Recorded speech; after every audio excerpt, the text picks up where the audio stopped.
Good morning student. तो हमारा जो ग्लाइकोलाइसिस साइकिल था वो कंप्लीट हो गया था, जिसमें हमने क्या देखा था, कितने एटीपी बन रहे थे। टोटल 10 एटीपी का फॉर्मेशन हो रहा था, उसमें से 2 एटीपी हमारे खर्च हो रहे थे और हमें प्योर बेनिफिट हो रहा था 8 एटीपी का। ये चीज़ आपको ध्यान रखनी है। इसके बाद में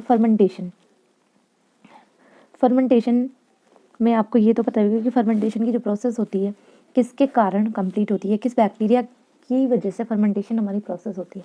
तो आपने ईस्ट का नाम तो सुना होगा, ईस्ट, ठीक है। ईस्ट वो बैक्टीरिया जिसकी वजह से फर्मेंटेशन की जो प्रोसेस होती है वो कंप्लीट होती है, और फर्मेंटेशन इस प्रोसेस की वजह से हमें क्या मिलता है, इथेनॉल मिलता है। क्या मिलता है? इथेनॉल मिलता है। और इथेनॉल क्या है, जिसको हम क्या करते हैं, हमसे मतलब है इथेनॉल क्या है, वो ड्रिंक की श्रेणी में आता है, मतलब ये, ठीक है, जिसको ड्रिंकर्स यूज़ करते हैं। तो हमने देखा था ग्लूकोज से ग्लाइकोलाइसिस के दौरान क्या बन गया था, पायरुवेट हमारा बन गया था। ग्लूकोज से पायरुवेट बना था ग्लाइकोलाइसिस के दौरान, ठीक है।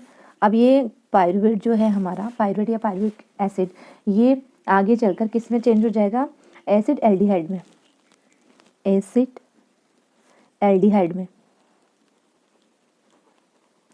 एसिड एल्डिहाइड में ये चेंजेस हो जाएगा, ठीक है। उसके बाद में क्या होगा, ये एसिड एल्डिहाइड चेंज हो जाएगा इथेनॉल में, इथेनॉल। और इथेनॉल क्या है, इथेनॉल वो प्रोडक्ट है जो कि फर्मेंटेशन की प्रोसेस के रिजल्ट में बनता है, जिसको कौन करवाता है, ईस्ट करवाता है, ठीक है। इथेनॉल क्या है, जिसे हम क्या बोलते हैं आम भाषा में, मदिरा, ठीक है। तो एक ग्लूकोज का मॉलिक्यूल हमने लिया था और बने कितने मॉलिक्यूल थे, पायरुवेट के 2 मॉलिक्यूल। तो एसिटाइल कोएंजाइम भी एसिटाइल कोएंजाइम नहीं, एसिड एल्डिहाइड भी 2 बनेंगे। 2 पायरुवेट एसिड से 2 एसिड एल्डिहाइड बनेंगे, और 2 एसिड एल्डिहाइड से 2 इथेनॉल मॉलिक्यूल बनेंगे, ठीक है। और ये इथेनॉल का जो फॉर्मेशन होता है ईस्ट की प्रेजेंस में होता है या ईस्ट के कारण होता है, और जिस प्रोसेस के थ्रू हमें इथेनॉल प्राप्त होता है उसको हम बोलते हैं फर्मेंटेशन। उस प्रोसेस का नाम बताइए जिसके रिजल्ट में हमें इथेनॉल मिलता है, तो क्या बताएंगे, फर्मेंटेशन, ठीक है। यहाँ तक क्लियर है।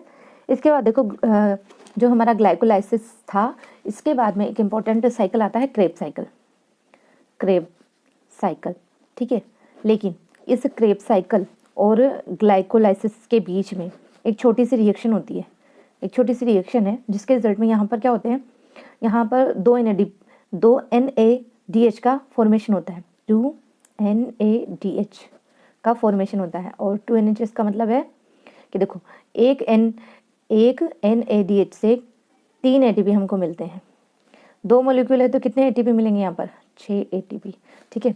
तो ग्लूकोज और क्रेब साइकिल के बीच में एक छोटी सी रिएक्शन होती है, जिस रिएक्शन को हम बोलते हैं लिंक रिएक्शन, जिसके रिजल्ट में हमें 2 NADH का लाभ होता है, और 2 NADH किसके बराबर है, 6 ATP के बराबर है, ठीक है।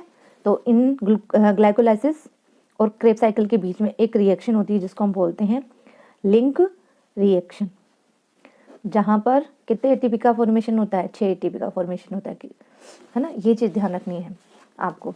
तो ये हमारी लिंक रिएक्शन। अब लिंक रिएक्शन कहाँ से स्टार्ट होगी भाई, पायरुवेट एसिड से, क्योंकि ग्लूकोज से 2 पायरुवेट एसिड का फॉर्मेशन हुआ था ग्लाइकोलाइसिस के दौरान। तो ये हमारा पायरुवेट लिखते हैं सबसे पहले, तो पायरुवेट, है ना, ठीक है।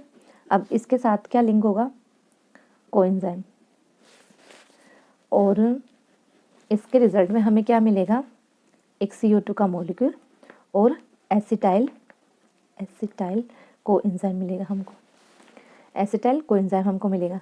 लेकिन यहाँ पर एंजाइम की प्रेजेंस में होगा ये सारा काम, तो कौन सा एंजाइम होगा यहाँ पर, pyruvate dehydrogenase enzyme, pyruvate dehydrogenase enzyme की प्रेजेंस में पायरुवेट के साथ को एंजाइम ऐड होगा, और रिजल्ट में एसिटाइल को एंजाइम बनेगा और CO2 रिलीज होगी। CO2 तो कहाँ चली जाएगी, हमारी एयर में चली जाएगी, है ना। और इसके साथ साथ यहाँ पर हमें जो एनर्जी है वो मिलेगी, और एनर्जी किस फॉर्म में मिलेगी, NADH के फॉर्म में मिलेगी हमें, ठीक है। अब देखो कितने पायरुवेट बन रहे थे, 2 पायरुवेट बन रहे थे। तो हमको जो CO2 मॉलिक्यूल है वो भी 2 मिलेंगे और एसिटाइल कोएंजाइम भी 2 मिलेंगे और NADH है वो भी 2 मॉलिक्यूल हमें प्राप्त होंगे। ठीक है, तो इस तरीके से लिंक रिएक्शन में कितने ATP का लाभ होता है वो ध्यान रखना है आपको। एक NADH किसके बराबर होता है, 3 ATP के बराबर होते हैं। 2 मिले हैं, 3 × 2 × 6 ATP का लाभ हमको यहाँ पर हो रहा है। अब देखो ये पायरुवेट तो कहाँ बना था, पायरुवेट कहाँ बना था, ग्लाइकोलाइसिस जो हमारी प्रोसेस थी, जो हमारा साइकिल था, कहाँ चल रहा था, साइटोप्लाज्म में। ये ध्यान रखना, साइटोप्लाज्म में, तो ये तो साइटोप्लाज्म है। अब ये जो एसिटाइल कोएंजाइम है ये कहाँ बन रहा है, माइटोकॉन्ड्रिया के मैट्रिक्स में। मैट्रिक्स, ये हमारा माइटोकॉन्ड्रिया, ये डबल मेम्ब्रेन माइटोकॉन्ड्रिया, और ये जो ये फिंगर लाइक स्ट्रक्चर होती है जिसको हम क्या बोलते हैं, क्रिस्टी, और ये बीच का जो इसका लिक्विड होता है उसको हम बोलते हैं मैट्रिक्स। ठीक है, तो ये यहाँ से ये जो हमारा पायरुवेट एसिड था ये यहाँ पे था और ये अंदर आके एसिटाइल कोएंजाइम हमारा बन रहा है। ठीक है, तो यहाँ पे दो NADH का हमें प्योर लाभ होता है, ये चीज़ ध्यान रखनी है आपको। अब इसके आगे देखते हैं, अब इसके आगे हैं क्रेब साइकिल। ठीक है, ग्लाइकोलाइसिस हो गया हमारा, लिंक रिएक्शन होगी हमारी, और एरोबिक और एनारोबिक रेस्पिरेशन में डिफरेंस होगी हमारे, और इसके अलावा रेस्पिरेशन की डेफिनेशन और जनरल चीज़ें उसके बारे में हमने डिस्कस कर ली। अब हमारा ये मेजर टॉपिक है क्रेब साइकिल। ये जो क्रेब साइकिल है एक तरीके से कौन सा रेस्पिरेशन है, ये देखो एयर की प्रेजेंस में हो रहा है, इसलिए इसको हम बोलेंगे एरोबिक रेस्पिरेशन। ठीक है, इसके अलावा क्रेब साइकिल को हम और किस नाम से जानते हैं, इसको सिट्रिक एसिड साइकिल। ठीक है, या इसको TCA try carboxylase acid cycle. ठीक है, तो इसके कितने नाम हो गए, Krebs cycle, citric acid cycle, है ना, सिट्रिक साइकिल, है ना, या फिर TCA, है ना, ट्राई कार्बोक्सिलेज साइकिल या एसिड साइकिल, है ना। तो इन तीनों में से किसी भी एक नाम से ये आपके एग्जाम में आ सकता है, किसी भी नाम से आपको एग्जाम में पूछा जा सकता है इस पर क्वेश्चन। तो देखो हमने यहाँ तक तो पढ़ लिया, ये हमारा ग्लूकोज से ये दो पायरुवेट के मॉलिक्यूल मिले। ठीक है, उसके बाद में हमें क्या मिला, लिंक रिएक्शन में एसिटाइल कोएंजाइम। ठीक है, कितने मिले थे, ये भी 2 मिले थे। ठीक है, लेकिन इस दौरान यहाँ पे क्या हुआ था, 2 NADH का फॉर्मेशन हुआ था। ठीक है, NADH या NADH2 ये भी लिख सकते हैं। ठीक है, या फिर हम क्या लिख सकते हैं, NADH और H+। ठीक है, इस तरीके से भी लिख सकते हैं इसको। और यहाँ पर एक CO2 मॉलिक्यूल निकल रहा था हमारा, है ना। अब ये जो पायरुवेट, ये सारी रिएक्शन कहाँ चल रही थी, ग्लाइकोलाइसिस में, और फिर उसके बाद में ये पायरुवेट एंटर कर गया था माइटोकॉन्ड्रिया के अंदर। तो एसिटाइल कोएंजाइम कहाँ प्रेजेंट है, माइटोकॉन्ड्रिया के अंदर। ठीक है, और ये जो क्रेब साइकिल चल रही है कहाँ चल रही है, ये माइटोकॉन्ड्रिया के मैट्रिक्स में। कहाँ चल रही है, ये माइटोकॉन्ड्रिया के मैट्रिक्स में। ठीक है, इसके अलावा एक और बात, ये जो क्रेब साइकिल है, इस साइकिल की जो डिस्कवरी की थी एक साइंटिस्ट ने की थी जिनका नाम था हैंस क्रेब। क्या नाम था उनका, हैंस क्रेब। तो उनके नाम से भी, है ना, मतलब उन्हीं के नाम पर इस साइकिल का नाम रखा गया क्रेब साइकिल। एक साइंटिस्ट हैं हैंस क्रेब जिन्होंने इसकी डिस्कवरी की थी, यानी उन्होंने ही क्रेब साइकिल के बारे में सबसे पहले बताया था कि क्रेब साइकिल में इस तरीके से ATP का फॉर्मेशन होता है। इस तरीके से जो भी चीज़ें थी, मतलब सबसे पहले उन्होंने बताई, इसीलिए इसका नाम जो था उन्हीं के नाम पर रखा गया क्रेब साइकिल। यहाँ तक चीज़ें क्लियर है। ग्लूकोज से पायरुवेट हमारा बन गया ग्लाइकोलाइसिस के दौरान, ये हम पढ़ चुके हैं। बार बार मैं इसलिए बोल रही हूँ क्योंकि तुम्हें क्लियर हो कि किसके बाद क्या बना और किस साइकिल में बना और वो साइकिल कहाँ चल रहा था। ग्लाइकोलाइसिस ये हम पढ़ चुके हैं, ये हमारा प्रोडक्ट बन गया, और ये यहाँ से यहाँ तक की जो रिएक्शन हुई उसको हम कहते हैं लिंक रिएक्शन। ये भी हमने देख ली, जिसके अंदर हमें लाभ हुआ। यहाँ पर कितने ATP, यहाँ पर 8 ATP, ये याद रखना, यहाँ पर 6 ATP। ठीक है, उसके बाद आ जाओ एसिटाइल कोएंजाइम, जहाँ जिसके 2 मॉलिक्यूल है, और ये जो एसिटाइल कोएंजाइम है माइटोकॉन्ड्रिया के मैट्रिक्स में। अब हमारा स्टार्ट होता है क्रेब्स साइकिल। तो देखो जो मैट्रिक्स होगा, मैट्रिक्स के अंदर प्रेजेंट है OAA। इसका पूरा नाम क्या है? Oxaloacetic acid. ये कहाँ बना था? फोटोसिंथेसिस वाले चैप्टर में भी बना था ये, है ना। इसको रिकॉल करना किस जगह बना था? ऑक्जेलो एसिटिक एसिड। और जिस बच्चे को याद आ जाए कि ऑक्जेलो एसिटिक एसिड फोटोसिंथेसिस में किस जगह पर कहाँ बना था, तो मुझे कमेंट में इसका आंसर जरूर दें, ठीक है। और ये कितने कार्बन का मॉलिक्यूल है? 4 कार्बन का मॉलिक्यूल है।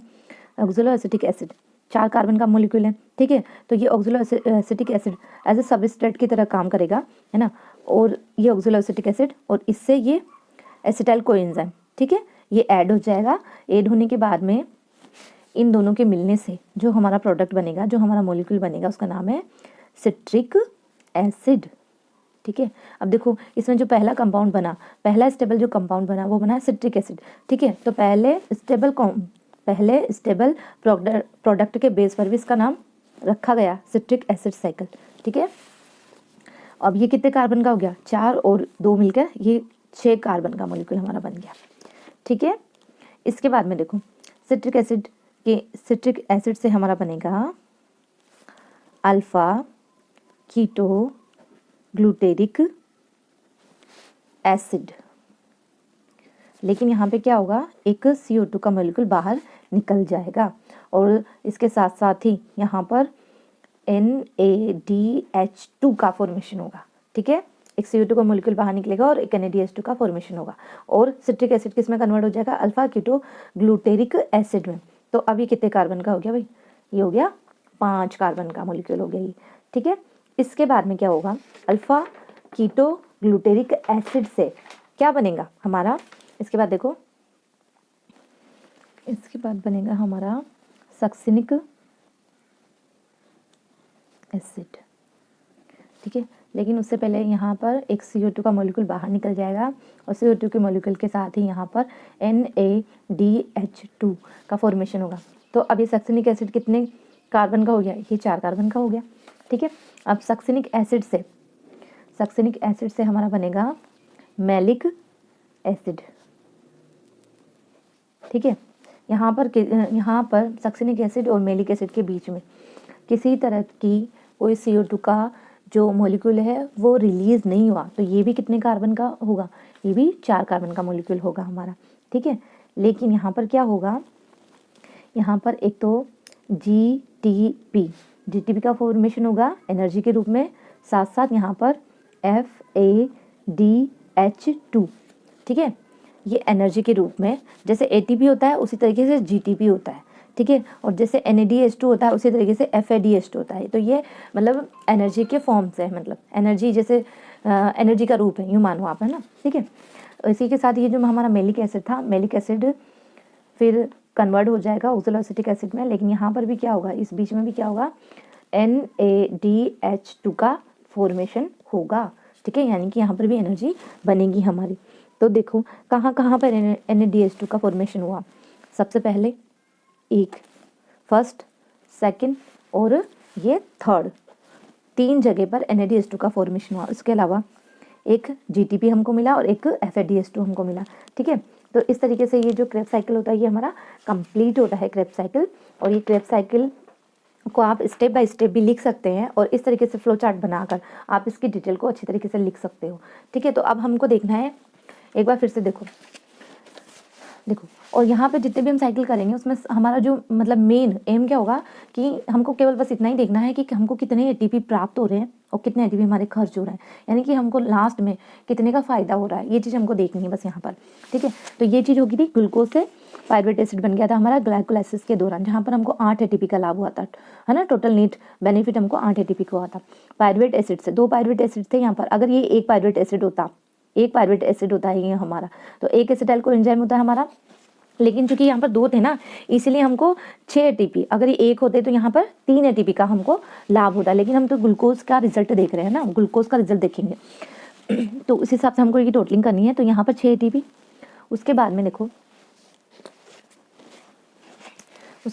आप ये ऑक्सोलोएसिटिक एसिड से एसिटाइल को एंजाइम हमारा ऐड हो जाता है और रिजल्ट में हमको 6 कार्बन का मॉलिक्यूल मिलता है जिसका नाम है सिट्रिक एसिड। अब इस सिट्रिक एसिड से क्या होता है, एक CO2 का मॉलिक्यूल रिलीज हो जाता है और जब जब CO2 का मॉलिक्यूल रिलीज होता है वहाँ पर NADH2 का फॉर्मेशन होता है, एनर्जी भी वहाँ पर हमारी बनती है। तो यहाँ सिट्रिक एसिड से ये किस में कन्वर्ट हो जाएगा, अल्फा कीटोग्लूटारिक एसिड में। अल्फा कीटोग्लूटारिक एसिड से एक CO2 का मॉलिक्यूल रिलीज होता है और CO2 के मॉलिक्यूल के साथ साथ NADH2 का फॉर्मेशन होता है। और अल्फा कीटोग्लूटारिक एसिड जो है हमारा सक्सिनिक एसिड में चेंज हो जाता है जो कि 4 कार्बन का मॉलिक्यूल है। सक्सिनिक एसिड से क्या बनता है, मैलिक एसिड बनता है और इस बीच में हमको एक ATP की जगह, मतलब ATP नहीं बोलेंगे इसको, GTP है ना, GTP का फॉर्मेशन होता है। या एक GTP हमको मिलता है, साथ साथ GTP के साथ FADH2 भी हमें मिलता है। उसके बाद में जो मैलिक एसिड है हमारा वो किस में कन्वर्ट हो जाता है, ऑक्सोलोएसिटिक एसिड में। लेकिन इस दौरान हमको एनर्जी मिलती है किस रूप में, NADH2 के रूप में। तो अब देखो क्रेब्स साइकिल में हमको ATP की काउंटिंग करनी है, कितने ATP, तो एक GTP एक ATP के बराबर, ठीक है, और एक NADH2 3 ATP के बराबर होता है और एक FADH2 2 ATP के बराबर होता है, ठीक है। तो अब ये NADH2 तो कितने मिल रहे थे हमको, 3 मिल रहे थे ना, 1 2 और ये 3 मिल रहे थे, उसको 3 से मल्टीप्लाई कर देंगे। FADH2 केवल 1, GTP केवल 1, करो काउंटिंग, तो 1 9 और कितने हो गए 2, कितने होंगे 12 ATP, कितने हो गए 12 ATP। अभी ये हमने जो टोटलिंग करी ये टोटलिंग करी है एसिटाइल को, एक एसिटाइल को एंजाइम की, लेकिन एसिटाइल को एंजाइम तो 2 थे ना, तो हर चीज़ मिलेगी हमको, कितनी मिलेगी, डबल मिलेगी, कितनी मिलेगी, डबल मिलेगी, है ना। तो डायरेक्ट या तो 2 से इसको मल्टीप्लाई कर दो या फिर जैसे, ठीक है। तो यहाँ पर भी ये 2, यहाँ पर भी ये 2, यहाँ पर भी ये 2, ठीक है, यहाँ पर भी ये 2, यहाँ पर भी ये 2, सभी चीज़ें हमको क्या मिलेंगी, डबल मिलेंगे, ठीक है।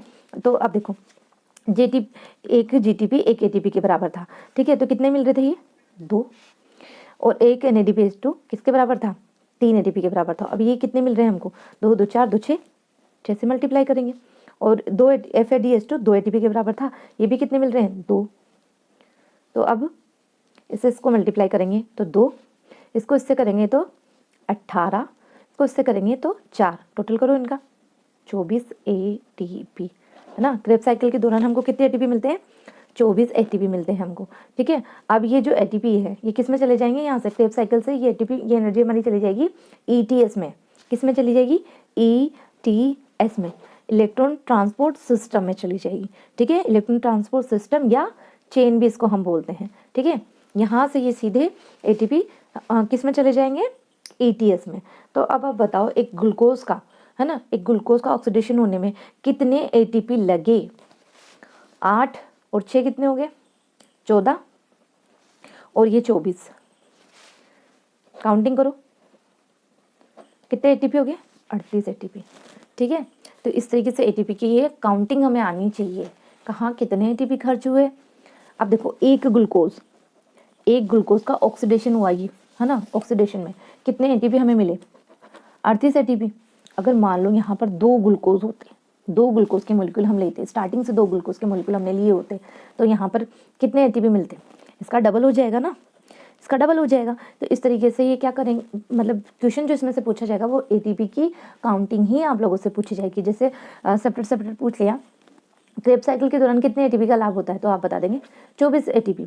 लेकिन ये पूछा गया कि क्रेब्स साइकिल के दौरान एक एसिटाइल कोएंजाइम का ऑक्सीडेशन होने में कितने ATP हमें मिलते हैं। तो एक एसिटाइल कोएंजाइम होता तो 12 ATP मिलते ना, लेकिन 2 एसिटाइल कोएंजाइम है इसलिए हम 24 ATP बता रहे हैं। इस तरीके से पूरी काउंटिंग आपको पता होनी चाहिए। तो ये ATP आप अच्छे से देखना, और मैंने इससे पहले भी आप लोगों को एक छोटा सा होमवर्क जैसा मान लो वो आपको करने को दिया था, कुछ बच्चों ने किया हो, जिन्होंने किया वो मुझे कमेंट में जरूर उसका आंसर दे, ठीक है। तो मैंने आपको बोला था GTP की फुल फॉर्म, NADH2 की फुल फॉर्म, FADH2 की फुल फॉर्म, है ना। ये फुल फॉर्म आप मुझे पता करके इसका मैसेज करें कि कितने बच्चों ने राइट फुल फॉर्म सर्च की है, कितने बच्चे इसका पता करके आए हैं। और मैंने आपको ATP के बारे में भी पूछा था कि एक NADH2 कितने ATP के बराबर होता है, शायद कुछ बच्चों ने इसको पता भी किया होगा। तो ये एक छोटा सा काम है आप लोगों के लिए कि इसकी फुल फॉर्म, इसको सर्च करें, पता करें, जहाँ से भी कर सकते हैं, बुक की सहायता लें, किसी भी चीज़ की सहायता लें और मुझे इसकी फुल फॉर्म भेजें। ठीक है, अगली क्लास में हम इसकी फुल फॉर्म और इसके आगे का टॉपिक डिस्कस करें। ठीक है, तो इसको अच्छे से देखना, आप लोग बढ़िया से देखना, इस चीज़ को 2-2 3-3 बार रिपीट करके देखना, बहुत इंपॉर्टेंट है ये। ATP आपको काउंट करना आना चाहिए।